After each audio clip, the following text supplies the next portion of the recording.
मुंबई महापालिकेच्या नाले सफाई कामात कंत्राटदारांचा तुटवडा निर्माण झाल्यानं काही भागातील कामं तात्पुरत्या स्वरूपात सामाजिक संस्थांकडे सोपवण्यात आल्याची माहिती वरिष्ठ सूत्रांनी दिली। मागील वर्षीच्या तुलनेत यंदा मिठी नदी सफाईचा वेग मंदावल्यानं महापालिकेची चिंता वाढली। नवीन सरकार स्थापन झाल्यानंतर नाले सफाई आणि गाळ उपसा कामांसाठी नव्या कंत्राटदारांचा शोध सुरू होता। मात्र विशेषतः पूर्व उपनगरातील कुर्ला, साकीनाका, चेंबूर, मानखुर्द परिसरातील कामांना विलंब झाल्याची माहिती समोर आली।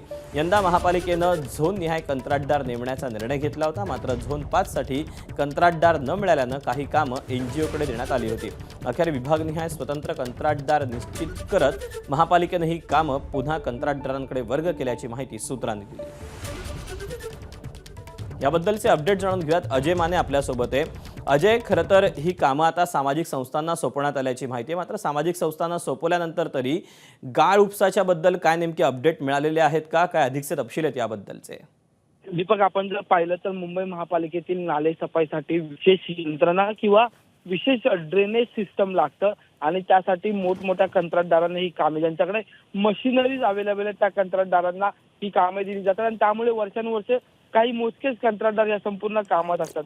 पण यंदा नवं सरकार आलं आणि नव्या कंत्राटदारांना ही कामे देण्याचा निर्णय ठरला, त्याची शोध मोहीम सुरू झाली। त्यातच आता जर सगळ्यात महत्त्वाची माहिती समोर आली ती म्हणजे झोन 5 मधल्या झोन 5 ला कंत्राटदारच मिळत नसल्यामुळे काही कामं जी आहेत ती एनजीओला देण्यात आली होती। मग ती कामं पुन्हा एकदा जी आहेत ती आता कंत्राटदारांकडे वळवण्यात आली। पण विशेष म्हणजे की कुर्ला एलवडचा जो परिसर आहे हा सुद्धा झोन 5 मध्ये येतो। हा सकल भागातला परिसर, या ठिकाणी दरवर्षी पावसाळ्यात पाणी तुंबलं जातं आणि त्या ठिकाणच्या नाले सफाई जी आहे ती उशिराने सुरू झालेली।